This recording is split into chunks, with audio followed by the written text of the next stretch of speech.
Hello, everybody, and welcome to a new episode of the Tales of Optimization and Entrepreneurship. We have with us Geoffrey De Smet. He is the founder of Timefold. This series is meant to bring the stories of entrepreneurship. So you learn what are the challenges, what are lessons learned. Basically, our entrepreneurs share their experience.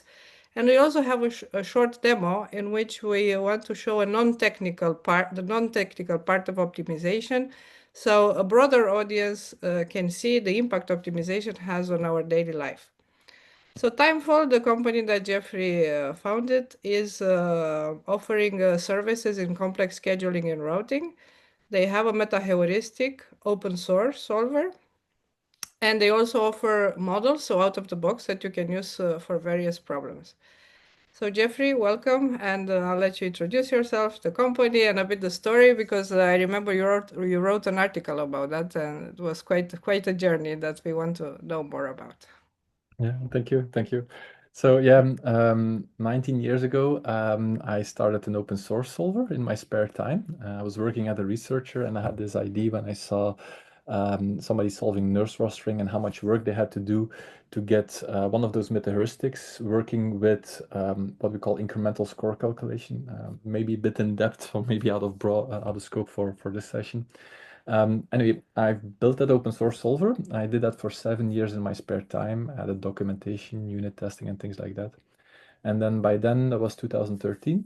Red Hat actually saw it was actually used across the world, and Red Hat saw, okay, we can actually sell support on this. I was working for Red Hat by that time, and so together with Red Hat, well, as part of Red Hat, we productized it, and they started selling support on it, and I could work full time on it. So my hobby became my job. I loved that. And then for the next 9 years, I worked at it with at Red Hat. We became a team of about 5 people working full time purely on the solver, making it better every day. And then IBM acquired Red Hat, and we were all scared. IBM had CPLEX. Maybe our project will get canceled. And then for the first 2, 3 years, nothing happened. And so I still remember one day saying to the team, like, we have good revenue, the project is going well, everything will be fine, and we don't hear any more from CPLEX, right? And we can live together all in the same company. It's all good. 2, 3 months later, my project got accidentally killed. Not even consciously, just accidentally. They started moving things around, but my stuff couldn't move around, couldn't move to IBM. We couldn't stay didn't have something to sell. And so, yeah, I had to start a company to continue the project. And because I saw a lot of, potential in it, which I did. So I forked the project. I've co-founded the company around it. And in the last 3 years, we've actually grown to 35 people now. And we don't just do the solver anymore, we also do the models on top of it, which gives us a lot of experience on how to build a better solver and a platform which provides these models so you can actually use them. So models are things like field service routing or shift scheduling, just ready-made, so you can just plug that code into your code and you don't have to first spend a few months actually building it. And that's basically what we do on top of the solver work we continue to do, of course, right? Okay, thank you. And what is the most popular model, let's say, like customers, or where do you have the most customers, in which areas? For what Actually, kind of problem? Yeah. yeah, we have two models, and it's now an even split between them. So, yeah, and that's a bit weird because they're quite different, right? One is doing field service routing. It's assigning tasks to people who go around the country and and we need to reduce the travel time, and we need to make sure that we match their skills, and that if somebody is a senior and can do the job faster, that's a shorter duration to do the job. And the other one is shift scheduling, where we assign typically like nurses, security guards, people in warehouses and in stores and so forth to shifts. Tell them when to show up. It's quite different because that one you do typically 6 weeks in advance, right? Although you keep doing real-time planning, you keep updating it, but you typically do it 6 weeks in advance because people need to know when they need to work. While the first one, field service routing, you do that the night before because people don't really care where they have to drive to that day, as long as they're back home in time and they don't have too much overtime. And so, of course, we reduce overtime, right? And so they're quite different, right? And also very different industries. which makes building a company around it quite hard. Hmm. Two different Why? models. So, yeah. Yeah. What's the challenge? Or is this the biggest challenge you're having? Yes. So a normal company picks one industry, picks one use case and does very good on that. Somehow we decided to pick two use cases, and the third and the fourth is coming out soon too. And we're all over industries, right? We're in logistics, we're in supply chain, we're in healthcare, and but it's the same model as the same REST API, right? So Okay. from an implementation point of view, from a product point of view, from product quality point of view, it's we can get top notch on all of these industries, right? Um, if you talk about nurses, they have day off requests. But if you talk to security guards, they also have day off requests. It's, you know, 90% of the constraints are the same. Um, and by standardizing that, we can actually build a very nice model across all of these.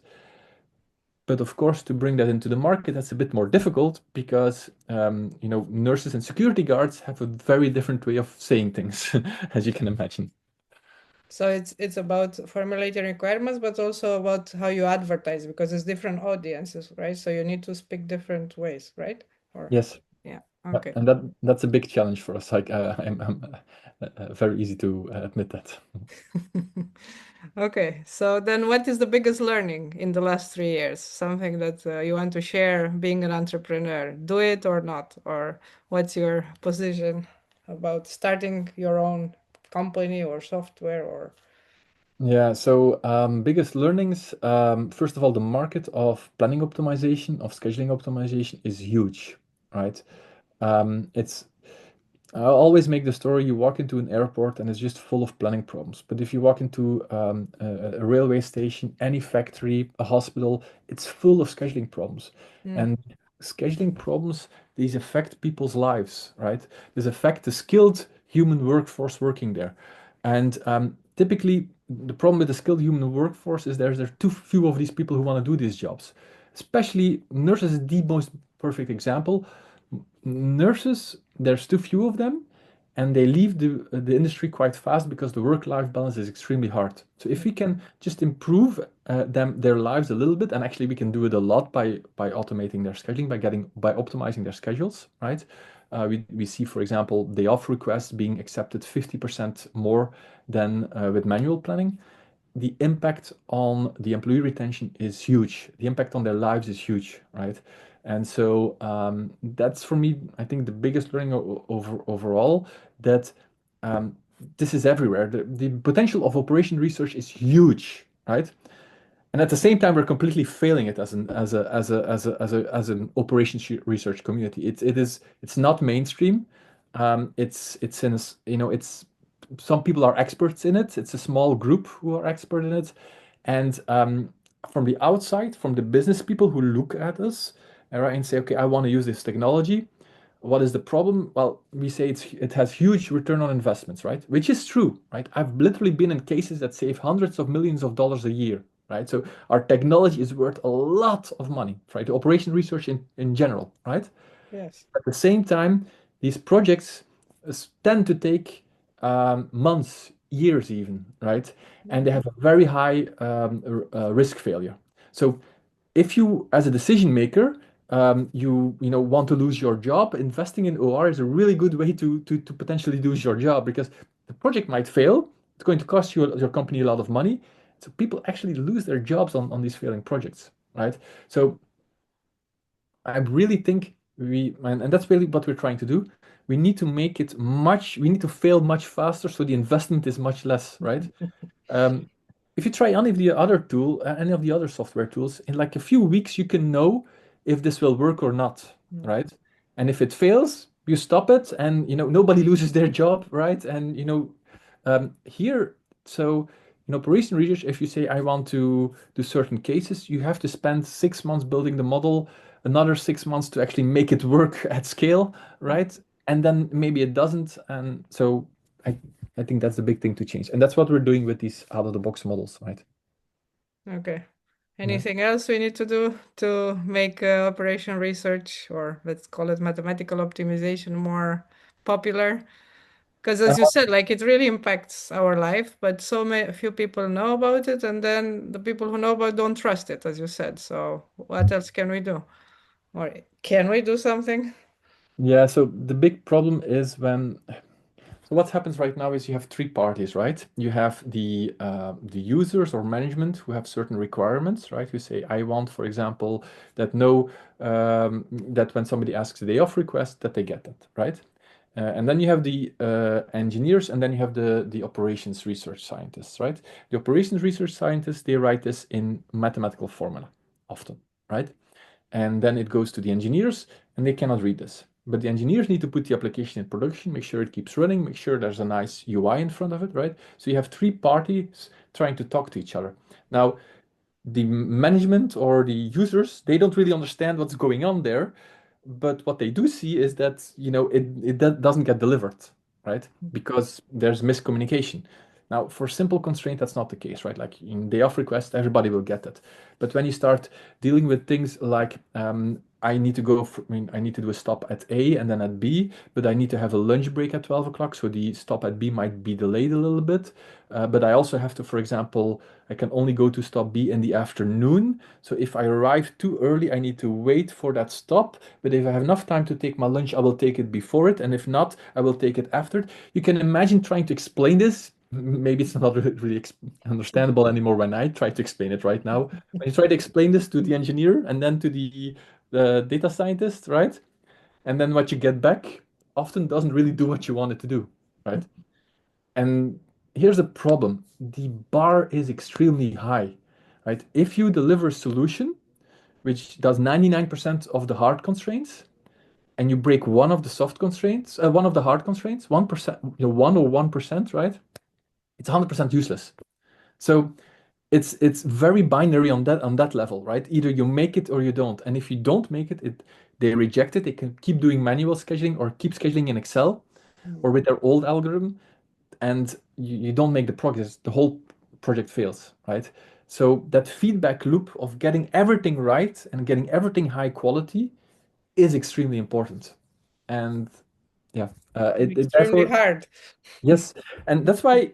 So we do it very differently than the other solvers. We go from the fact that you can write your constraints in code, right? And you will see that if you try TimeFold Solver, the open source solver where we build our models on, if you build your own model on top of this, you will see that the constraints are written in code, the objectives too.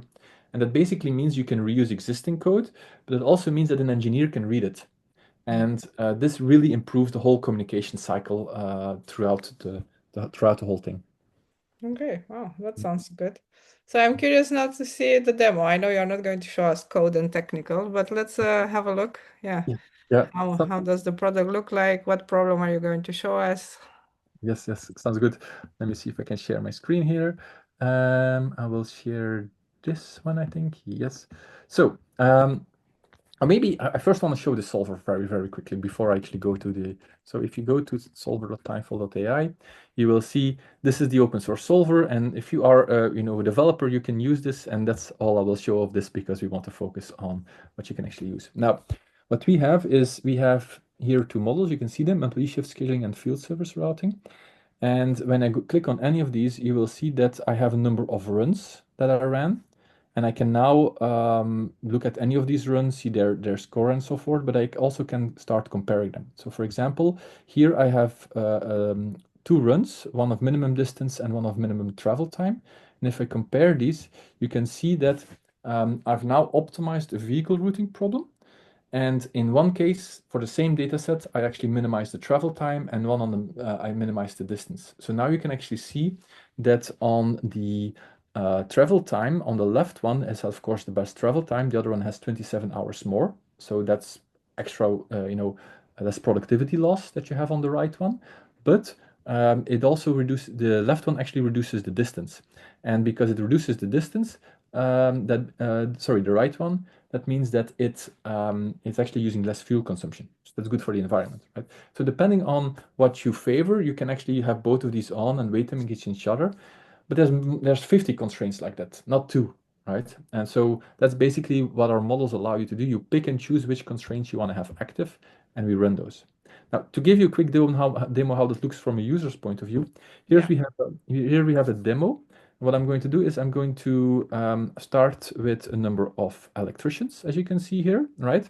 And I need a couple of people who go to houses, and they need to go to these locations in Atlanta, as you can see. And they all were working for a number of hours. And you can see somebody starting at 8, somebody at 9, and so forth. Now, if I actually continue, I'll just skip this. If I actually continue, I can now actually schedule this with AI. So I can, yes, we ride the AI hype, right? What we're now doing is we're assigning all of the visits into these to these people, and you can see that all visits are being added. It's being optimized, and it's reducing the total travel time for all of them. But taking into account the requirements, such as, for example, here's an electrician. He's somebody who can do refrigeration, and you can see that the refrigeration jobs are going to those people, and so forth. And some people actually have two skills. Like this person can do both ductwork and refrigeration. So we need to make choices there, right? Um, I can continue showing more, but just know we can also do real-time planning on this when changes come in, or we can start doing suggestions when, for example, somebody says like you have a new visit coming in the middle of the day, and you need to decide right now who's going to do that and start moving things around. We have full support for that, and also in this demo I can show that. But let's continue first, right? Yes, thanks. Wow, that looks easy. Easy Thank to you. schedule if you have the right tool. Okay, thanks a lot. And going back to this topic of making, let's say, optimization more mainstream, recently there is this hot topic about the gap between the academia and industry. And yeah, what's happening? What's your take on that? Why is there such a big gap? I call it gap. Not that there is a problem with one or the other, but the communication and how they interact with each other, how they support each other. It's yeah, there is something missing there. Yeah, I stirred up a little bit of a controversy around that recently. Um, So the problem is that there's a lot of research happening, right? 10 thousands of papers, right? And as we writing a solver, right? And me and my solver team, when we look at those papers, we need to find the papers that can actually help us improve the solver, right? And also in the industry, people who are writing custom algorithms for a particular company and not reusing a solver actually have the same problem, right? How do you find the needles in the haystack that actually improve your work, right? And what we see is, and I've talked to multiple people who are doing similar things, and in private, they all, there's a big agreement on this. It's a bit harder to talk really much about this in public. But what happens is, most of the cases, much of the research is we apply a particular approach to a new use case, and it only works for that simplified use case. So, for example, take vehicle routing, for example. There's many research papers on very interesting algorithms for the capacitated vehicle routing problem. But very few of those actually translate into something you can use like in the field service routing demo I just showed. Why? Because there's extra constraints in there. There's time windows, and you will find those in research papers, but there's also lunch breaks.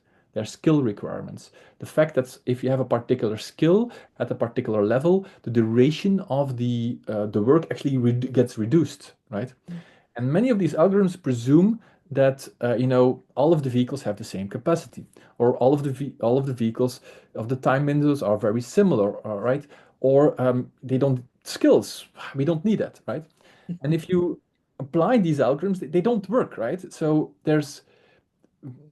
you have to really rule out like 99% of the things that come in simply because you cannot apply them. Now, I'm really talking about those particular cases that say we take, something that somebody else invented and we now apply it on CVRP, we now apply it on VRP TV. There's a lot of those. That's non-original research for me, right? If you now go look at, there's also a lot of research going on into more interesting topics like Pareto front and so forth. And that's harder because I do believe that that needs to happen because something will come out of that. It's not useful in the short term, but in the long term, if they can fundamentally figure out how we can actually bring it in use it in reality, that will be a big thing. However, most of these people who do this research are not in contact with reality enough. So I think there's a responsibility both from the industry side as well as from the academy side to find more, common ground to basically, somewhere they can play on. And that's why I recently made a whole post on like, okay, how can you actually hack our open source solver? Because you can use our open source solver and it comes with a whole bunch of quick starts, right? So if you hack your algorithm in there, and you can actually not just run it on one case, you can run it on all of these cases. And some of these cases are quite complex. The conference scheduling quick start, for example, has 20 constraints. So anything that, just works for one constraint but doesn't work for all of them will fail immediately, right? So if you can actually get better results there, well, there's undeniable proof that it works. So my main question really in this whole discussion is, where lies the burden of proof? Does the burden of proof lie with the industry or with the researcher, right? Mm. Because if you say I have something brilliant, okay, great, prove it. Otherwise, don't make me go through 10,000 papers trying each one of them, right? And see if some of these actually, do an improvement. That that doesn't help much, right? Okay. Yeah. Wow. Yeah. That's a good way to put it. Who does the proof? Yes. Yes. Okay, good. So now to go towards the, well, let's say, wrap up the conversation, I wanted to ask you a bit about the success. Like, what is success to you as a person, as an entrepreneur, and especially as an entrepreneur, if it changed the definition from 3 years ago and today? Yeah, so I actually love building a product that people love to use, right? And so, one of the nicest things that happens to me is when I go to conferences, people come up to me and say, I've been using your technologies, not always Timefold, also some Optaplanner, right? Which is the old name of Timefold, right? We forked it. And say, I've been using Timefold or Optaplanner for X amount of years to do X, Y, Z. And this can be anything. This can be from, using it for vehicles or shifts, but also crazy things like we have a case for there's somebody using it for pigeon breeding optimization, right? And Wow. you say, okay, this is crazy, right? But the whole thing, there's actually a company around that making millions around it. So it's actually it's a very serious business, right? Um, Yeah. If they so use optimization, for sure they're serious. yeah, and it's a unique case, right? You cannot, you have to write a custom model there. We will never have a standardized model for pigeon breeding optimization to be for the record, right? Maybe on 1st of April, but not on the other days, right? Um, but still, it's great to see that for me, impact, people using it, and people being happy with it and making a change. So there was this one case that so every time we do a vehicle routing case and they compare it to their old things, we typically see something like 25% less travel time.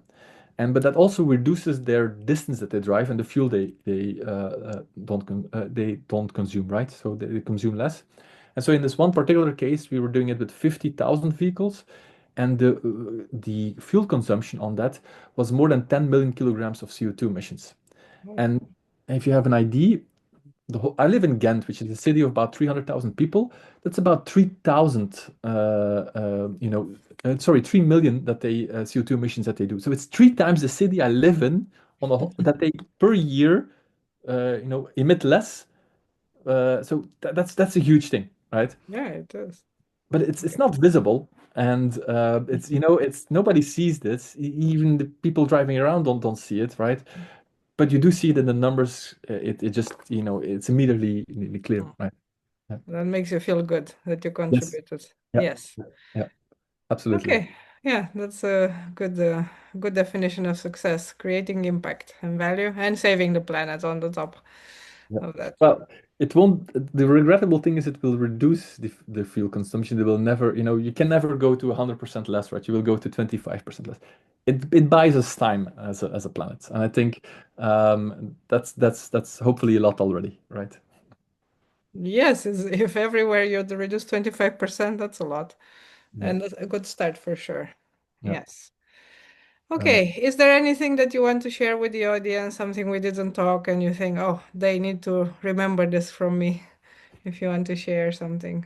yeah. So I talked about that skilled human workflow force, right? And there's a lot of AI things going on these days. but AI will not replace the skilled human workforce, right? They will not replace the plumber coming to your house, and fixing the Mhm. plumbing. They will not, replace the nurse in the hospital.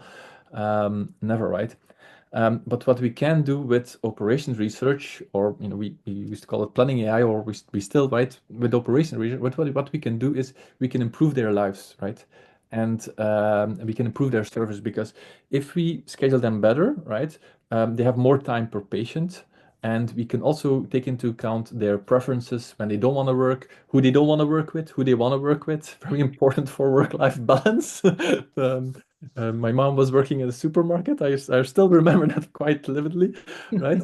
And that has a real impact, all right. So I think internally in the company we always say the future is human, and it basically means like we need to make sure that with our planning we don't just we also optimize for profits, of course, but we also give people the tools and the levers to also optimize for employee happiness, employee retention, if you want to talk on a C-level suite, right? As well as service quality towards the customer, which is also good, right? And right now, if you don't have those levers, if you don't have the ability to play with that and simulate that against each other, it's too easy. You just have to, as a manager, you can only make one decision. Let's go for the money. If you can actually say, we'll spend a little bit less money, like $100 or $1,000 less, but we'll make, more, we'll increase employee retention clearly, right? You can make a much better case to just deliver better schedules, which is, not just better for the company, but also better for the employees and for the skilled human workforce, right? Yeah, wow, yeah, it's a good way to end the session and this story about how do we make optimization more mainstream. Yeah. Thank you very much. Thank you everybody for watching. If you have questions for Geoffrey, he's always very happy to discuss, especially some topics like the recent ones. Yeah. Thank you very much for joining, and yeah, I'll see you around in the OR community. Thank you. Bye. Thank you, Christina.